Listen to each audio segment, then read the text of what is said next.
it is shocking to me actually how little this happens. I think this is often like the magic sauce when you can't get people results. We can simply make sure we add these 3 to 6 questions in each session, so not only they feel heard and listened to and are an active participant in their care, but you get to manage the expectations of the entire experience, not just always using your expectations. Most of the time, your expectations as a practitioner are very different than the expectations from the actual patient. The 6 questions I'm going to be sharing are actually I learned from Shantae Cofield, Dr. Shantae Cofield, aka the Movement Maestro. Years ago, I took her Moving with the Maestro course, and she had this slide, and I was like, wow, this is so important. This is so important. And it is like when you remember to do this consistently, it just sets you up for so much more feelings of success and fulfillment in what you're doing, regardless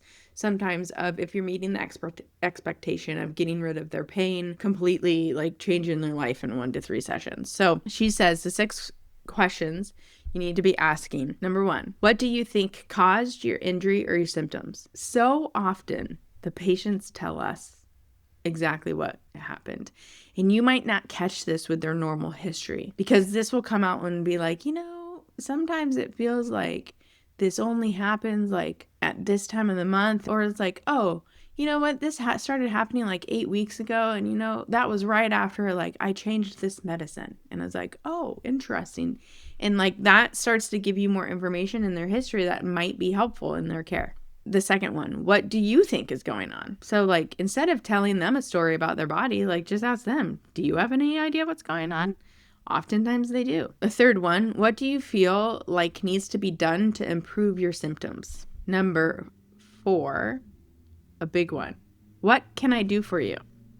I always say, what can I do for you? What brings you in today?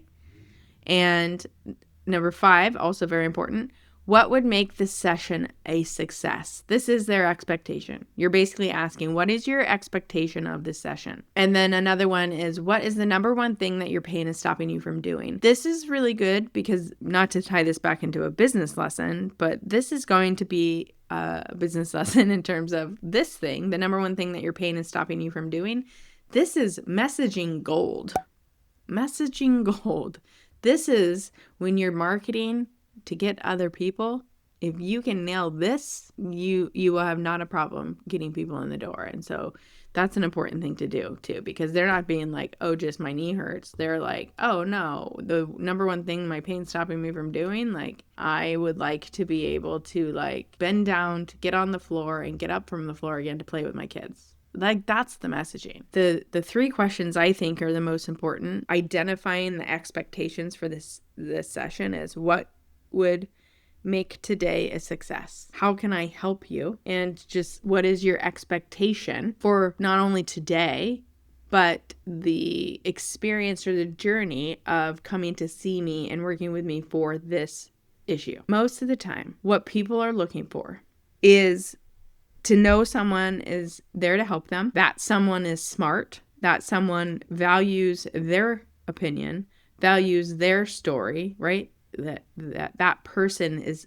seeing them, is hearing them, is listening to them, is not gaslighting them. And also that person is dedicated to figuring it out, and that being the driver of their care. But this also gives you a moment to set the expectation accurately given the physiology, right? If somebody does come in immediately post-acute injury or immediately post-op and they're like, I want you to take all of my pain away today in 1 session, and you know that is like literally maybe impossible, it gives you a moment to be able to have a conversation around how that expectation might be unrealistic. And I don't want you to like use it as like an excuse, right? But it also is like, oh, wow, they do have this expectation. And so like right here too is a good opportunity to be like, wow, I have that expectation all the time too. But here's why it might not work in your specific case. And I always tell them, but I'm still going to try.